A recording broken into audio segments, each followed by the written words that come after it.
नमस्कार प्यारे साथियों। आज मैं फर्स्ट चैप्टर का कुछ कुछ पॉइंट बच गया था वो लेकर आया हूँ। संसाधन नियोजन,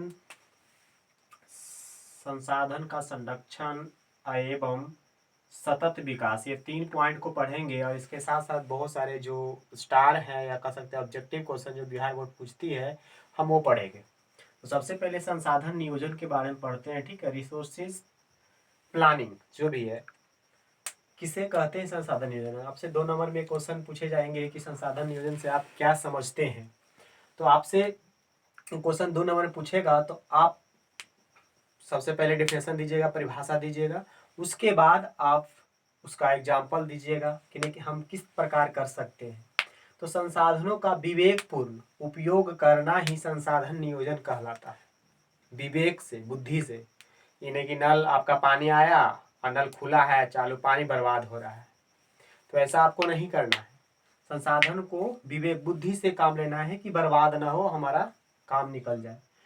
इस तरह से तो संसाधनों का विवेकपूर्ण उपयोग करना ही संसाधन नियोजन कहलाता है। जैसे जीवाश्म ईंधन जो भी है हमारे पास, जीवाश्म खनिज है, जैसे आपका हो गया पेट्रोल, तो आपका पेट्रोल डीजल इसम को आप सीमित यूज में आप करें। पेट्रोल डीजल का जो भी चीज़ें हैं, और कोशिश यही करें कि आप इसको कम से कम यूज करें या इसके जगह पर कुछ और खोजने का प्रयास किया जाए, तो ये आपका संसाधन नियोजन में आएगा।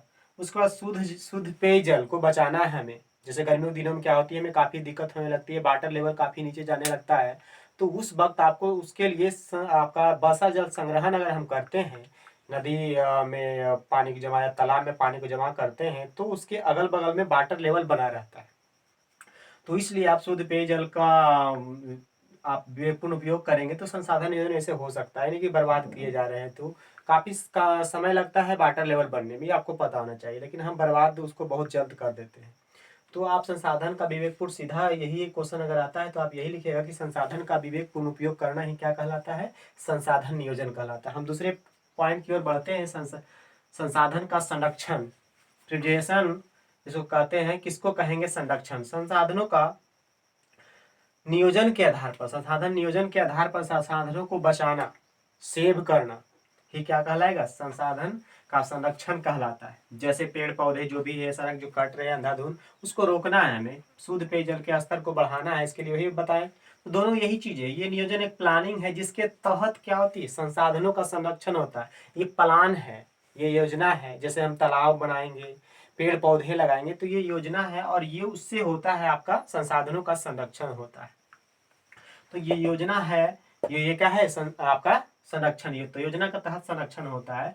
तो पेड़ पौधे जैसे है आपको, तो पेड़ पौधे आपको बरकरार रखेंगे तभी वाटर लेवल बनेगा। तो आप संसाधनों का संरक्षण कैसे कर सकते हैं, संसाधन नियोजन के आधार पर संसाधनों को बचाना क्या कहलाएगा, संसाधन का संरक्षण कहलाएगा। क्या कहलाएगा, संसाधन का संरक्षण कहलाएगा।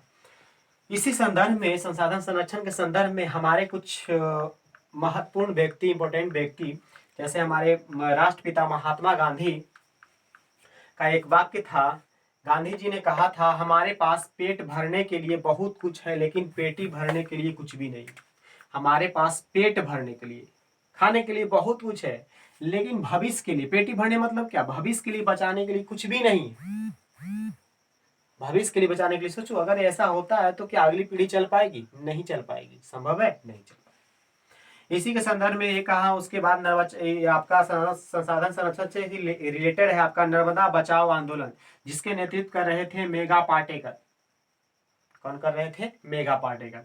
आगे हम इसको डिटेल से पढ़ेंगे। नर्मदा बचाओ और चिपको आंदोलन, चिपको आंदोलन के नेतृत्व करता थे सुंदरलाल बहुगुणा। ये दोनों को हम अलग से पढ़ेंगे, आगे हम पढ़ेंगे, आगे चैप्टर में इसको डिटेल से पढ़ने वाले से क्वेश्चन आते हैं 2 नंबर में।